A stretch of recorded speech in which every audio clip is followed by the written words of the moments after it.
오늘이 무슨 날입니까? 부활주일입니까? 나 식목일인 줄 알았는데 오늘이 부활주일이죠. 우리나라에 약 5만 개의 교회가 있다고 합니다. 2단이 아닌 이상은 지금 전 강단에서 부활에 대한 설교를 할 것입니다. 오늘 교회 오시기 전에 여러분이 이미 오늘은 부활에 대한 설교를 하겠지 다 짐작하고 왔을 것입니다. 그렇지 않으면 이상한 거죠. 오늘 다른 소리 하면 예수님께서 부활하셨습니다. 믿으십니까? 1998년에 미국의 목사님들을 대상으로 설문조사를 했습니다. 예수님께서 육체적으로 부활했다는 것을 믿으시냐고. 놀라지 마십시오. 51%만 믿는다고 그랬어요. 목사님들이. 자기가 믿지 않는 걸 이야기하고 있는 거예요. 제가 잊어버리지 않은 사건이 하나 있어요. 제가 장신대 신대원 재학 시절에 주일날 교회를 가기 전날 복도에서 같이 쓰는 다리미판이 있습니다. 거기 이제 교육파트 전도사님들이 전부 옷을 다리고 이제 주일날 교회가 준비를 하는 거예요. 근데 그 다음 날이 부활주일이었어요. 내 앞에 있는 친구가 옷을 다리고 있었어요. 그래서 무슨 말 하다가 나를 이렇게 어두운 얼굴을 하면서 나를 뒤에 서 있는데 나를 쳐다보더니 나보고 난데없이 이렇게 물었어요. 너는 예수님이 부활한 걸 믿느냐는 거예요. 저 순간 당황했어요. 그런 질문을 제가 한 번도 못 받아봤어요. 순간 제가 신앙 고백을 하면서 이야기했어요. 나는 예수의 부활을 믿는다. 근데 이 친구가 이렇게 말했어요. 너는 좋겠다. 그러면서 아주 심각해지더니 얼굴이 자기는 예수의 부활이 안 믿어진다는 거예요. 그래서 1년 중에 부활주일이 그렇게 괴롭다는 거예요. 교회 가서 아이들을 앉혀놓고 초롱초롱한 눈마을 가운데 자기가 예수님 부활했다고 설교를 해야 되는데 부활주일날 다른 설교할 수 없잖아요. 온갖 시청강 자료 그런 걸 가져다가 애들한테 설교를 해야 되는데 안 믿어지는 걸 이야기하려고 그러니 죽겠다는 거예요. 죄를 짓는 것 같다는 거예요. 그나마 그건 다행인 거예요. 양심은 있는 것이죠. 묻겠습니다. 여러분 예수님 부활하신 걸 믿으십니까? 그럼 그 믿음을 증명해 보십시오. 예수님 부활하신 그 믿음을 증명해 보라는 거예요. 증명되지 않는 믿음은 거짓입니다. 오늘 세상 사람들이 교회를 향해서 염려하고 걱정하고 조롱하는 게 뭐냐면 믿음을 보여주라는 거예요. 믿음을 보여줄 믿음이 없어요. 예수 믿는 사람들이. 자, 좀 정직해 봅시다. 우리가 정말 예수님께서 부활하신 걸 믿는다면 오늘 우리는 이 자리에 없어요. 왜 그런지 아세요? 우리는 여기에 예배 드리러 올 틈이 없어요. 불신자, 안 믿는 가족, 형제, 친척한테 쫓아가서 사정하고 있어야 돼요, 지금. 예수 안 믿으면 큰일 난다고. 근데 우리 그렇게 못하잖아요. 안 믿는 형제가 죽었어요. 애석하고 안타깝지. 막 심장이 떨리고 잠을 맨날 며칠을 못 잘 만큼 괴롭습니까? 그가 구원받지 못하고 지옥에 간 것 때문에 괴롭냐고 말이에요. 죽었다는 것이 슬프지. 지옥에 갔다는 거 별로 의식이 안 될걸요. 이게 우리의 거짓 믿음이라는 거예요. 저도 마찬가지. 오늘 고린도전서 15장 1절에 바울이 그 말을 하는 거예요. 1절과 2절을 한번 봅시다. 형제들아, 고린도 교회의 교인들을 향해서 이렇게 이야기하는 거예요. 형제들아, 내가 너에게 전한 복음을 너희에게 알게 하노니 이는 너희가 받은 것이요 또 그 가운데 선 것이라.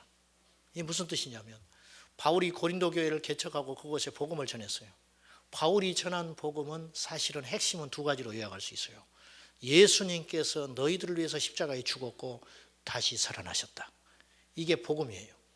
이 복음을 너희에게 전했는데 너희가 그것을 받은 것으로 끝난 것이 아니고 그 가운데 서 있다. 이렇게 이야기하는 거예요. 이게 복음의 능력이에요. 이게 진짜 믿는 거예요.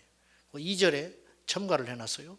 너희가 만일 내가 전한 그 말을, 예수께서 너희의 죄 때문에 죽었고 다시 살았다는 그 복음, 그 말을 굳게 지키고 헛되이 믿지 않았으면 그로 말미암아 구원을 받으리라. 아는 것이 믿음이 아니에요. 우리는요, 모르는 걸 믿을 수는 없어요. 반드시 알아야 믿을 수 있어요. 이게 인생사 법칙이에요. 누군가에 대해서 들어야 그분에 대해서 믿어지는 거예요. 근데 믿으면 대가가 다릅니다. 내가 이 사람을 믿는다. 이 사람이 나한테 요구하는 게 있어요. 믿기 때문에 내가 이 사람을 향해서 뭔가를 희생해야 되는 거예요. 이게 믿음이 주는, 우리에게 주시는 요구 조건이에요. 여러분, 우리가 예수님을 믿는다 할 때 그 믿는다는 원뜻은 무슨 뜻이냐면 예수님의 심장과 나의 심장을 맞바꾼다는 뜻이 있어요. 그래서 바울은 갈라디아서 2장 20절에 내가 그리스도와 함께 십자가에 못 박혀 죽은 난 이제는 내가 산 것이 아니다. 내 안에 그리스도께서 사신 것이다. 그랬어요. 그게 뭐냐? 내 심장은 없어지고 예수의 심장이 내 안에 와서 펄떡거리고 있다. 내가 숨쉬는 건 내가 숨쉬는 게 아니다. 내가 가고 싶어서 가는 게 아니다. 내가 사람을 가려서 좋아할 사람이 아니라 예수님이 좋아하는 거 그거 행하는 것이고, 아무리 내게 좋은 일이고 유익한 일이라 할지라도 예수님이 거절하시면 안 하는 것이다. 이게 믿음의 증거라. 이것이 있느냐 이거예요. 우리에게. 헛된 믿음이 아니면, 진짜 믿음이라면 너희들은 구원받았을 것이다. 바울이 그렇게 말하는 거예요. 자, 예수께서 부활하셨는데 이거 알았지요. 우리가 아는 사람은 이제 우리는 다 알게 됐어요. 예수님 부활하셨다. 적어도 오늘 교회 오신 분 여러분들은 한 번쯤은 다 들어봤어요. 그런데 그걸 믿음으로 가는 건 다른 문제라는 거예요. 아는데 안 믿어지는 경우예요. 아는데 안 믿어진다. 성경의 증거가 말고, 성경의 증거는 주관적이라고 사람들이 인정을 안 한다 친다면, 객관적인 증거로 예수께서 부활했다는 증거가 무엇인가? 첫째로 예수님의 빈 무덤과 그분이 남기신 수의가 바로 예수께서 부활했다는 증거가 되는 것입니다. 그 유력한 세계 명망 있는 리더들에게 100명에게 설문조사를 했다고 그래요. 만약에 이 지구가 불타서 없어진다면, 그리고 다른 어떤 행성으로 이사를 가야 한다면 꼭 가져가야 할 보물이 있다면 무엇이겠느냐? 그 10가지가 나왔어요. 2등이 비너스상입니다. 비너스상. 손 잘려진 비너스상 있죠. 제1번이 뭔지 아세요? 뭐일 것 같아요? 성경? 저도 성경인 줄 알았는데 성경이 아니고 빈 수의 그렇게 나왔어요. 똑똑한 사람들이죠. 예수님이 입었던 빈 수의, 예수님이 죽으실 때 입었던 수의가 있어요. 그것이 인류 역사상 제일 중요한 보물이라는 거예요. 그래서 이탈리아 토리노 성당에 예수님이 입었던 수의가 보관되어 있습니다. 요한복음 20장에 가보면은요, 예수님께서 부활했을 때 베드로와 마리아와 막달라 마리아, 베드로 제자들이 무덤가를 갑니다. 갔는데 예수님의 시체가 없어요. 그리고 덩그러니 남겨있는 게 2가지가 있었어요. 빈 수의와 얼굴을 덮었던 수건, 이게 덩그러니 남아있는 거예요. 예수님께서 부활했으니 수의를 입을 필요가 없는 거예요.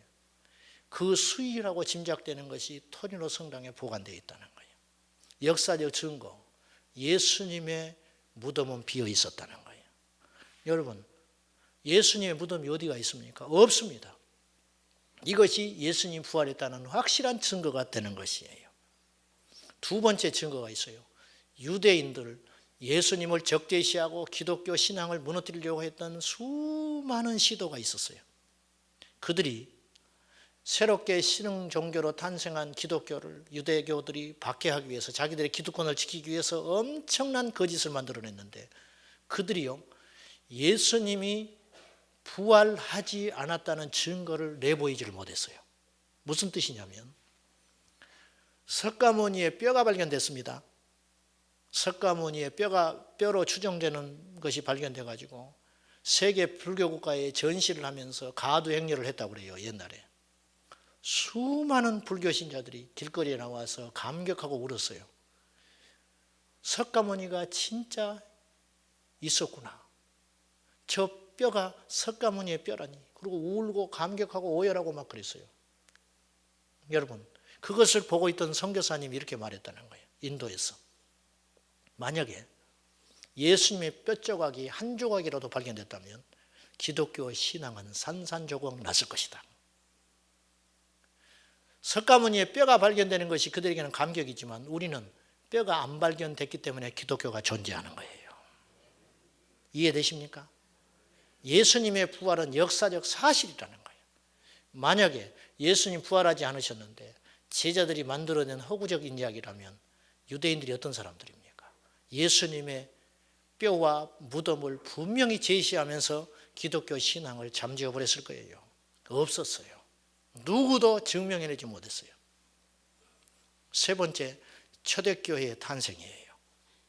여러분, 어떤 타고난 리더가 살아생전에 능력을 행하고 어떤 뛰어난 가르침을 행하면 그 사람을 추종하고 따라다닐 수 있어요. 근데 그분이 죽어버렸고 그가 말한 것이 거짓으로 탄로나면 누구도 따라가지 않아요. 그런데 예수님께서 이 땅에 계실 때 말한 메시지들이 있어요. 내가 십자가에서 죽게 될 것이고 내가 다시 살아날 거야. 3일 만에 살아나서 너희보다 먼저 갈릴리로 갈 것이다. 제자들이 그 말을 이해를 못했어요. 왜냐? 어떻게 그런 일이 일어나냐 이거예요.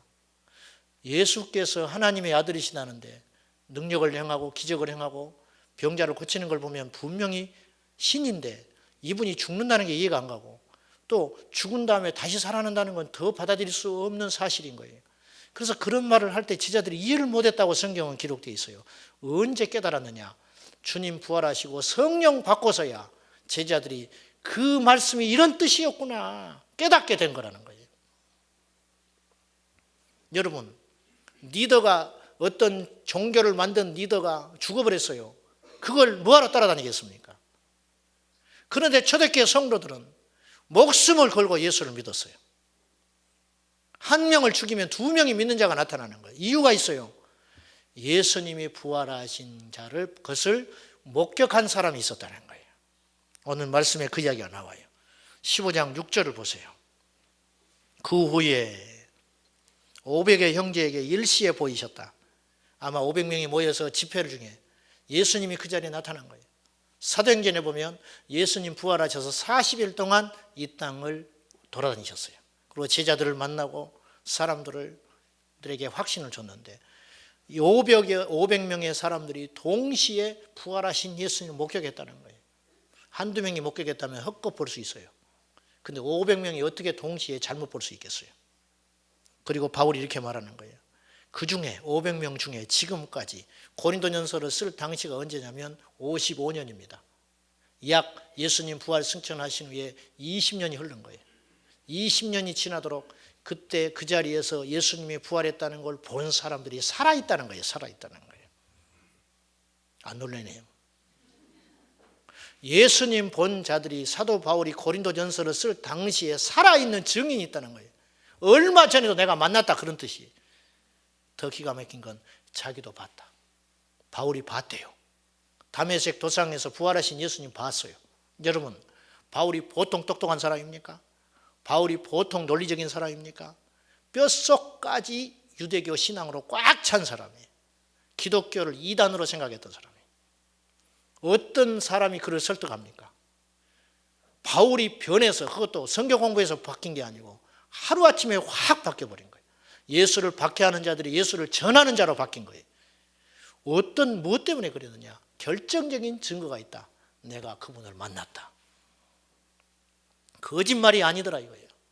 그분이 살아나셨고 만삭되지 못한 칠삭동이 같은 부족한 나에게도 주님이 찾아오셔서 만나주셨다. 그래서 나는 그분을 위해서 모든 걸 던졌다 이거예요. 이게 믿음입니다. 여러분, 믿음은 모든 자의 것이 아니라 성경에 믿음은 선물이라. 그분이 믿어진다면 예수님께서 부활하신 것이 사실이고 믿어진다면 우리의 삶은 획기적으로 달라질 수 있어요. 우리는 기쁨으로 가득 찰 수 있습니다. 우리는 복받은 사람인 거예요. 예수님이 부활했다는 것이 사실이고 그것이 나의 사건이 된다면 여러분 무엇이 두렵습니까? 가난한 게 무섭습니까? 잠깐만 참으면 되는데 병들어 죽는 것이 고통입니까? 천국 빨리 가는 길이에요. 천국 빨리 가는 거예요. 거꾸로 말하면 제일 불쌍한 건 뭐냐? 안 믿는 사람이 불쌍한 것이다. 늙어가는 것이 부끄럽습니까? 그것이 괴로운 일입니까? 주님 나라 가는 날이 점점 다가오고 있는 거예요. 할렐루야. 그래도 속은 섭섭할걸요. 그래요. 내가 제일 복받은 사람 목사가 됐으니까 부럽지요? 전부 신학하시오. 전부. 19절 말씀을 한번 보세요. 기독교 신앙은요 억지가 아니에요. 논리예요. 논리이기 때문에 알게 되고 믿어지는 거예요. 19절 만일 그리스도 안에서 우리가 바라는 것이 다만 이 세상의 삶뿐이면 모든 사람 가운데 우리가 더욱 불쌍한 자이더라. 그렇죠. 우리가 사기꾼에 속은 거예요. 고등 사기꾼에 속아버린 거예요. 윌리스라는 미국 사나이가 있었어요. 이 사람은 어느 날 묘한 모험심이 생겼어요. 사람들이 예수를 믿는 것이 이해가 안 가는 거예요. 더 나가서 전부 속고 있는 것처럼 보이는 거예요. 그 에너지와 그 시간과 그 능력들을 인류를 위해서 바치면 더 이 세상이 좋아질 것인데 기독교에 속아가지고 맨날 가서 울고 맨날 예배드린다 하고 이런 시간 낭비하고 있으니까 이게 큰 문제다. 그래가지고 이 사람이 뭘 했냐면 기독교 신앙이 거짓이라는 것을 증명하기 위해서 세계적으로 자기 전 재산을 털어가지고 자료를 수집하기 시작했어요. 수십 년 동안. 그리고 마지막 모든 자료를 수집했어요. 불신자들에게서. 그러니까 없어요. 예수는 거짓이고 기독교 신앙은 거짓인 거예요. 마지막 하나가 남았어요. 성경을 읽어봐야겠다. 그들이 말하는 경전이잖아요. 저걸 알아야 내가 알지. 그래서 성경을 읽기 시작했어요. 성경을 읽다가 시편 14편 1절에 보면 이런 말이 있어요. 어리석은 자는 그 마음에 이르기를 하나님이 없다 하는도다. 자기 이야기야. 거기서 팍 깨져버렸어요. 무릎을 탁 꿇어버렸어요. 세상에 내가 똑똑한 줄 알았는데 세상에 어리석고 바보 쓰는 인생이 자기 자신인 거예요. 어리석은 자는 그 마음에 이르기를 하나님이 없다 하는도다. 죽겠는 거예요. 자기 이야기. 뒹굴면서 예수님 만났어요.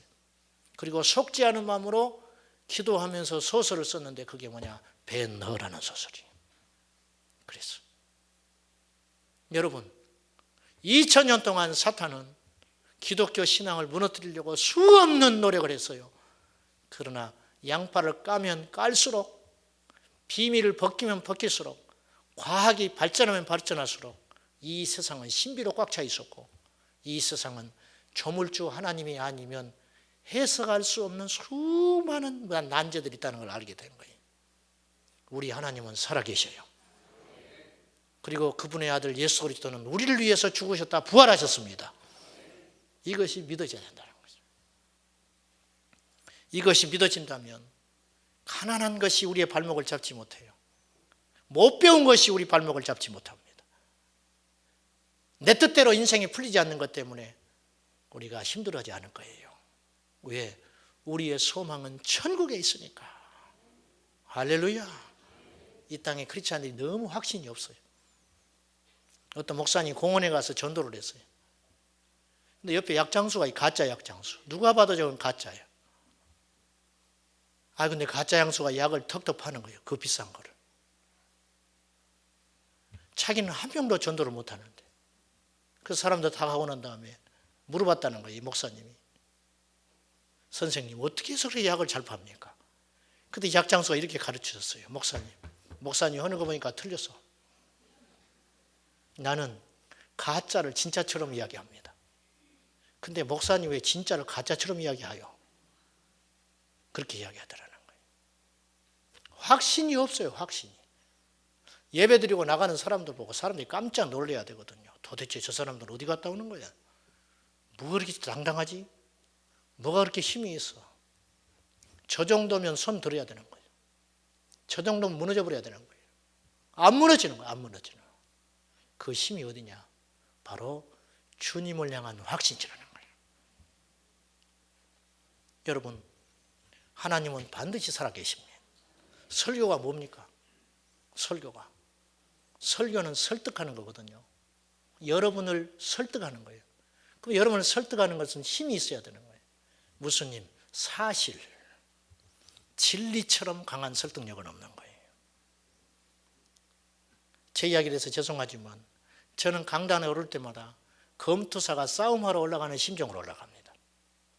전쟁하는 군인이 총을 메고 전쟁터에 나가는 심정으로 갑니다. 나의 말 한마디로 사람들이 실족할 수도 있고 저의 말 한마디로 구원을 받을 수도 있는 거예요. 얼마나 치열한 전쟁터예요. 100m 달리기 하는 그 출발선상에 서 있는 선수처럼 빽빽한 긴장감과 그런 심정으로 서는 거예요. 여러분 교회에 올 때 어떤 마음으로 오십니까? 처음 예수 믿는 분들 여기 계시죠? 우리 교회 오신 지 얼마 안 되신 분들 계시지요? 여러분이 어떤 마음을 갖고 있는지는 모르겠지만 분명히 들으셔야 됩니다. 신앙의 첫 단추를 잘 꿰야 됩니다. 요즘에 교회들이요 성경적이지 않아요. 원래 교회에 선포되는 말씀은요 확신과 진리예요. 베드로가 설교하거든요. 베드로가 뭘 설교하느냐? 너희가 십자가에 못 박아 죽인 유대인들을 향해 설교할 때 사도행전 2장에 너희들이 십자가 못 박아 죽여버린 고발해서 죽인 그 예수가 너희의 죄 때문에 죽었고 그분이 다시 살아났다. 그때 이 설교를 들은 사람들이 마음에 찔려가지고 이렇게 고백해요. 어떻게 하면 좋겠습니까? 우리가 어떻게 하면 좋겠습니까? 그때 베드로가 이야기합니다. 너희가 회개하고 예수 이름으로 세례를 받으라. 그리하면 성령의 선물을 받으리라 그랬어요. 교회를 처음 왔든지 10년을 다녔든지 한평생 교회를 다녔든지 중요하지 않아요. 여러분이 어떤 마음으로 이 자리에 앉아 있는지 모르겠지만 믿음은 선택입니다. 교회에 와서 대우받을 생각하지 마세요. 교회가 병원만도 못해요. 병원에 가면요 의사 선생님이 막 꾸짖습니다. 당신 죽으려고 환장했냐고. 술 먹지 말라고 그렇게 말했는데 왜 또 술 먹어가지고 병이 더 나빠졌다고. 그러고 막 쩔쩔매요. 죄송하다고 그래. 자기 돈으로 술 먹고 자기 돈으로 병원에 와서 진료받으면서 의사 선생님한테 쩔쩔매는 거예요. 세상에 교회가 그만도 못해요. 교회가. 저는 아무것도 없는 사람이에요. 아시다시피 많이 배우지도 못했고 가진 것도 없는 사람이에요. 촌뜨기 출신이에요. 그러나 제가 여러분에게 당당하게 말할 수 있는 힘은 어디서 온 것이냐면 예수 그리스도를 믿고 천국과 지옥을 확신하기 때문이에요. 다른 어떤 것은 나이도 적고 그렇지만은 어떤 것도 영적으로는 무서운 것이 없고 두려운 것이 없어요. 여러분 신앙생활 잘해야 됩니다. 교회를 말이죠 아주 쉽게 생각해요. 신앙생활을 아주 쉽게 생각합니다. 그렇게 10년 20년 믿어도 믿음의 진보가 안 일어나는 거예요. 확실하게 선택하세요. 하나님은 살아계신 하나님이세요. 여호수아가 이스라엘 백성들을 모아놓고 답답해서 이렇게 이야기해요. 광야 40년을 같이 지냈거든요. 그리고 가나안 땅에 들어와서 이렇게 말하는 거예요. 너희가 요단강 건너기 전 광야에서 섬기던 신, 그리고 가나안 땅에 들어와서 너희들이 새롭게 알게 된 신들, 그들이 하나님이라고 믿어라. 책임 안 진다고 말이에요. 그런데 나는 나와 내 집은 오직 하나님만 섬길 것이다. 선택해라.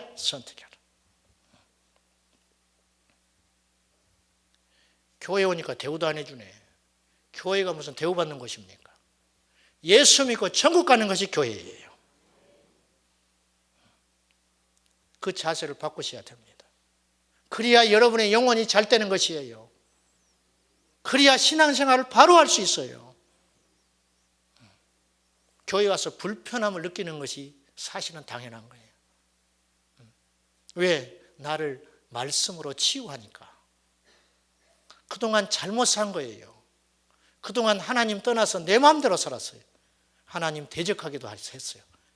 근데 교회 와서 보니까 마음에 찔려서 견딜 수가 없는 거예요. 그것을 내려놓고 주님 앞에 깨지고 부서질 때 주님이 나를 만나주기 시작하는 거예요. 데살로니가 후서 1장 5절은 이런 말씀이 기록되어 있습니다. 너희로 하여금 하나님의 나라에 합당한 자로 여김을 받게 하려 함이니 그 나라를 위하여 너희가 또한 고난을 받느니라. 무슨 뜻이냐? 하나님 나라에 들어가려면 자격이 있어야 된다. 그 자격을 얻기 위해서 좋은 일만 있는 것이 아니고 고난도 기다리고 있다. 그걸 감수해야 너희들이 하나님 나라에 갈 수 있느니라. 그렇게 김연아 선수가 그렇게 세계적인 인물이 된 것이 하루아침에 된 게 아니에요. 수십만 수백만 번 점프를 하고 뛰어나서 그의 연골은 다 부서졌을 거예요. 아마도 나이 먹으면 그 사람 내가 볼 때는 건강하지 못할 거예요. 그 고난, 그 어릴 때 친구들도 만나고 싶고 떡볶이도 사 먹고 싶고 수다도 떨고 싶은 그 나이에 쓸쓸하게, 친구도 없을 거예요. 그는 그 또래 집단이 아무도 없을 거예요. 차가운 얼음판에서 누가 알아주든 알아주지 않든 하루 종일 점프를 하면서 넘어지고 자빠지고 온몸이 멍들어서 그는 그렇게 세계적인 인물이 된 거예요. 믿음도 마찬가지라는 거예요. 대가 없이 치러지는 건 아무것도 없어요. 사랑하는 여러분, 믿음 생활 잘하시기를 축원합니다. 바른 신앙을 가져야 됩니다. 그렇지 않으면 고생만 헛고생만 하다가 마지막에 멸망받고 마는 것이에요. 이번 부활주일에 제가 부활주일에 대한 설교를 수십 번 했어요. 제가. 근데 이번 부활주일에 하나님 앞에 묵상하고 기도하면서 이번 부활절은 좀 특별한 메시지가 필요하겠다. 그건 뭐냐? 주님의 재림과 연결하는 거예요. 고린도전서를 15장을 부활장이라고 흔히들 이야기해요. 근데 사실은 엄밀히 따지면 부활과 재림장이에요. 자, 아까 우리가 50절 이하 읽었죠.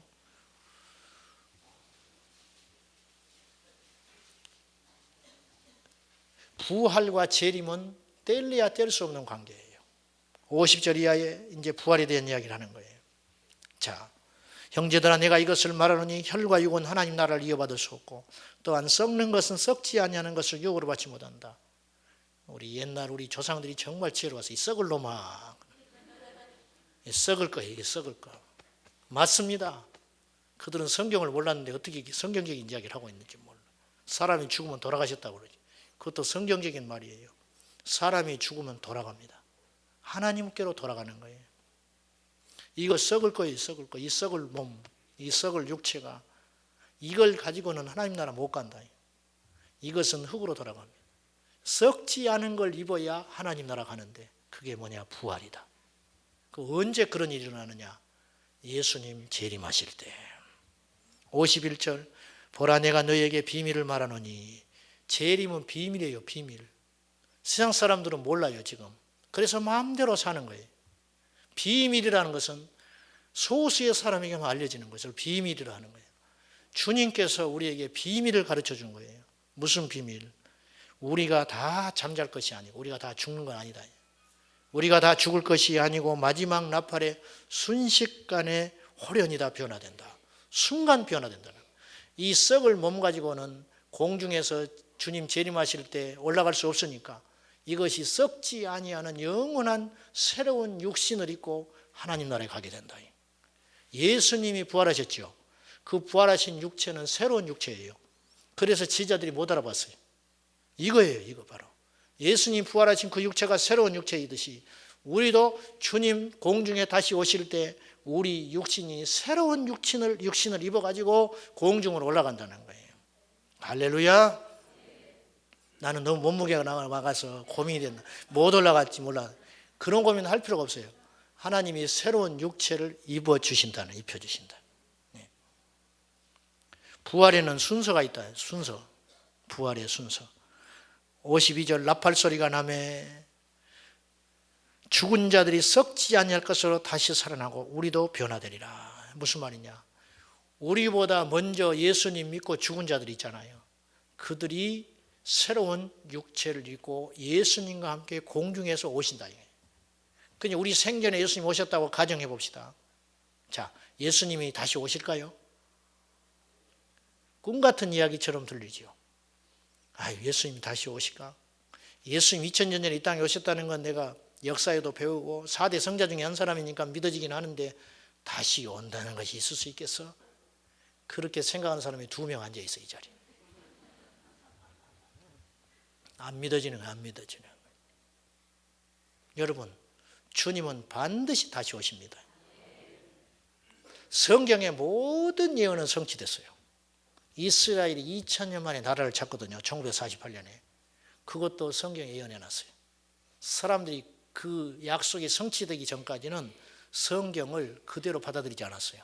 근데 진짜 1948년에 이스라엘이 독립을 하고 나니까 사람들이 깜짝 놀라버린 거예요. 성경이 옛날 책이 아니라 진짜 일어나고 있구나. 사실은 부활에 대한 확신보다 우리에게 더 중요한 건 재림에 대한 확신이에요. 왜? 부활은 옛날 사건이에요. 사실은 성경에서 아직 유일하게 아직 이루어지지 않는 약속이 있다면 주님의 재림이에요. 옛것은 지나갔어요. 우리에게 정말 중요한 건 그리스도의 재림하신 날 우리가 어떤 마음의 준비와 믿음의 준비를 하고 있느냐. 이게 더 중요한 거예요, 사실은요. 우리 주님 다시 오십니다. 할렐루야. 반드시 다시 오십니다. 우리 주님 다시 오십니다. 재림에 대해서 말하지 않는 교회는 거짓이에요. 그것이 진짜 중요한 것인데 왜 안전하는가? 사람들이 싫어하거든요. 이 땅에 너무 현실적이에요. 이 땅에 집착하며 사니까 사람들이 싫어하니까 불편해하니까 안전하는 거예요. 안전하는 거예요. 여러분, 우리는 하나님 말씀을 들을 때 내 취향에 따라서 들으려고 하는 자들이 아니에요. 살기 위해서 말씀을 듣는 것인데 주님의 재림은 우리가 들어야 할 분명한 메시지라는 거예요. 우리 예수님 반드시 다시 오십니다. 그럼 부활을 믿고 예수의 다시 오심을 믿는 우리는 어떻게 해야 되느냐? 2가지를 꼭 기억하면서 우리가 적용하고 살아야 돼요. 첫째는 흔들리지 말아야 됩니다. 58절 봅시다. 15장 58절. 그러므로 내 사랑하는 형제들아 견실하며 흔들리지 말고 항상 주의 일에 더욱 힘쓰는 자들이라. 첫째로 견실하여 흔들리지 마라. 사단이요 우리를 계속 흔들어댑니다. 돈으로 흔들고 사람으로 흔들고 환경으로 흔들고 병으로 흔들고 네가 이러고도 믿을 거냐? 네가 이러고도 예수를 믿으려냐? 계속 흔들어대는 거예요. 사람이니까 흔들릴 수밖에 없어요. 그러나 여러분 흔들리되 뽑히지는 말아야 돼요. 어떤 사람이 교회 나와서 실망해가지고 성당으로 옮겼다 해요. 성당으로. 그건 안 되는 일이에요. 우리 교회 와서 실망을 하면 옆 교회로 가야 됩니다. 제가 하는 말은 뭐냐면 예수는 꼭 믿어야 한다 그 소리. 제가 별짓을 다 해도 여러분 예수 떠나면 안 돼요. 사람은 실망할 수밖에 없어요. 내가 변해가지고 어느 날 미친 짓을 하고 돌아다닐 수도 있어요. 제가. 그때도 여러분은 예수 떠나면 안 돼요. 흔들리지 뽑히지는 마셔야 됩니다. 결코 우리의 믿음을 바꿔서는 안 돼요. 왜 신앙을 바꾸느냐? 안 믿기 때문에 바꾸는 거예요. 안 믿으니까. 안 믿으니까 바꾸죠. 안 믿으니까. 여러분 어떤 환난과 유혹과 시련이 와도 그리고 어떤 유력한 사람들이 나타나서 예수는 허구라고 말을 해도 흔들려서는 안 됩니다. 여러분만 손해요. 여러분만 손해요. 세상에 한눈 팔지 마십시오. 요동치지 마십시오. 낙심하지 마십시오. 우리가 힘들 수 있어요. 우리 인생 살면서. 그런데 포기해서는 안 됩니다. 잠언서 24장 16절에 대저 의인은 7번 넘어져도 일어나려니와. 의인된 하나님의 자녀된 우리도 넘어질 일이 생긴다. 넘어질 일이 생겨요. 넘어지려면 별게 다 넘어져요. 교회 와서 밥 타는데 앞에 사람 많이 주고 나는 적게 주는 거예요. 별놈의 일이 다 퍼지는 거예요. 어쩌다가 한 번 늦게 왔는데 목사님이 늦게 오려면 교회 오지 마라고 그러면 나보고 하는 소리 나보고 하는 소리. 별일이 다 생겨요. 별일이. 주차하다가 시험 든 사람도 있어요. 주차하다가. 주차하다가. 그런 수많은 사탄이 우리를 흔들어댈 텐데 그때 넘어지되 다시 일어나면 되는 거라. 7번 넘어지되 8번째 일어나라. 계속 일어나면 됩니다. 할렐루야. 계속 일어나는 거예요. 욕해라, 욕해. 나는 일어난다. 조롱해라, 조롱해. 천하 사람이 나를 조롱하고 나쁜 놈이라 할지라도 우리 주님 확신하고 주님 손잡고 일어나면 되는 것이라고 말이죠. 그냥 내가 위로하려고 하는 소리 아니고 믿음의 원칙이 그렇다고 말이죠. 마지막에 웃는 자가 진짜 웃는 자예요. 마지막에 천국에 가는 자가 진짜 믿는 사람이라는 거예요. 한때 믿었던 사람이 수도 없이 많아요. 한때 믿었던 사람들이. 그런 사람 되지 말고 흔들리지 마시기를 축원합니다.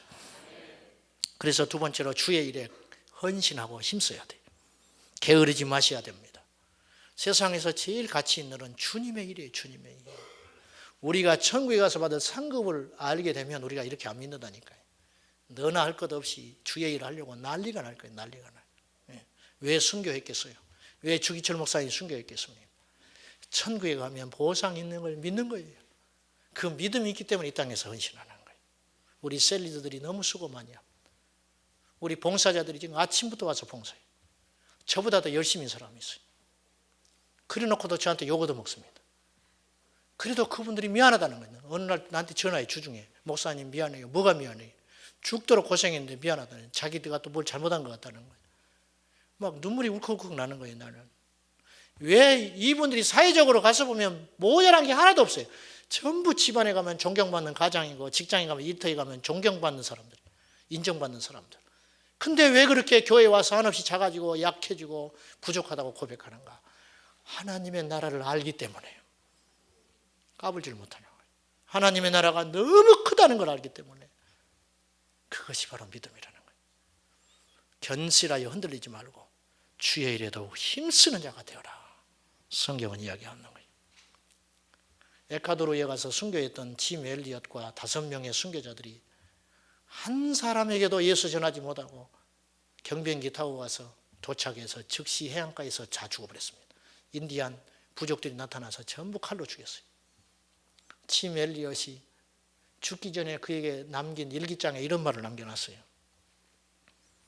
결코 놓쳐서는 안 되는 일, 그것을 위하여 결국 끝까지 붙들고 있을 수 없는 그것들을 버리는 사람은 그는 결코 어리석은 사람이 아니라, 쉽게 말하면 이런 거예요. 영원한 것을 위해서 한시적인 것을 포기하는 사람은 절대 어리석은 사람이 아니다. 하나님의 나라를 위해서 이 땅에 잠깐 고난당하고 포기하는 것은 절대 손해보는 일이 아니라 그렇게 이야기했어요. 그들이 순교했을 때 뉴욕타임즈에서 비판했습니다. 쓸데없는 일을 했다. 너무 무모한 일을 했다. 그 젊은이들의 죽음이 무슨 의미가 있는가? 그렇게 냉정하게 칼럼을 썼어요. 그때 짐 엘리엇의 부인되는 그 미망인들이 반박을 했습니다. 우리 남편들의 죽음은 절대 헛되지 않다. 우리들의 남편의 죽음들은 거룩한 낭비다. 그리고 그들이요 자신의 신분을 감추고 에콰도르 선교지를 갑니다. 그리고 그들에게 의료봉사를 하고 그들을 섬겨요. 10년이 지났을 때 짐 엘리엇을 죽인 그 부족 청년은 목사가 됩니다. 그리고 그 부족이 다 98% 예수 믿어버려요. 이것이 하나님이 하시는 일이라는 거예요. 이들이 받을 상이 얼마나 크겠습니까, 여러분? 천국에서. 믿음은 선택입니다. 주님 부활하셨습니다. 그리고 그분 다시 오십니다. 그분 오실 때 기름이 없으면 안 돼요. 그때까지 믿음이 타오르고 있어야 돼요. 게으르지 마십시오. 사람 때문에 넘어지지 마십시오. 주님과의 관계 속에서 힘써 믿음의 경주를 해서 마지막까지 승리하는 저와 여러분 되셔야 할 것입니다.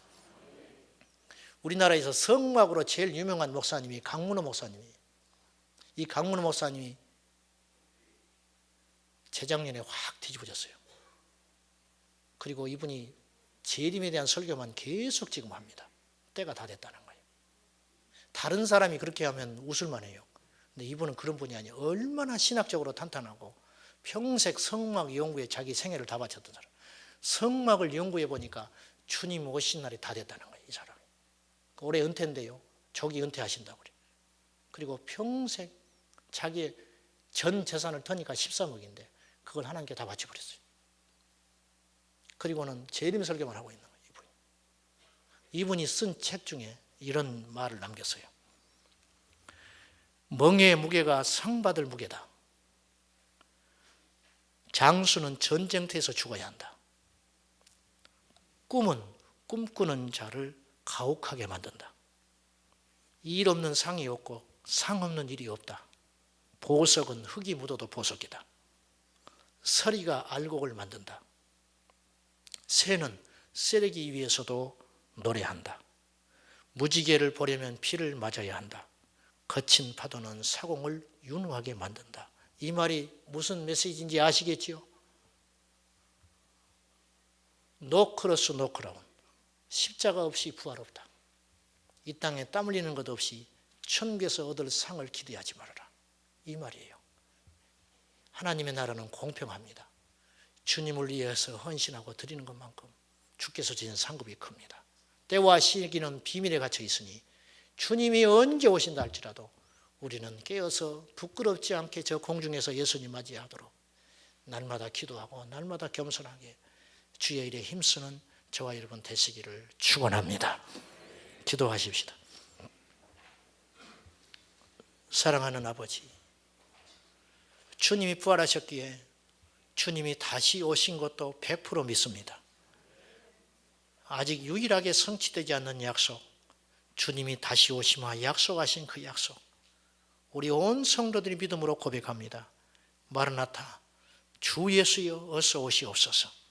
오셔서 이 부조리한 세상과 악한 세상을 심판하여 주시고 우리 성도들에게 영원한 생명의 길을 열어달라고 밤낮으로 기도하는 저희 공동체가 되게 하여 주시옵소서. 우리 성도들의 가정이 부활되게 하시고 일터가 부활되게 하시고 믿음이 새로워지게 하여 주시옵소서. 예수님의 이름으로 기도하옵나이다. 아멘.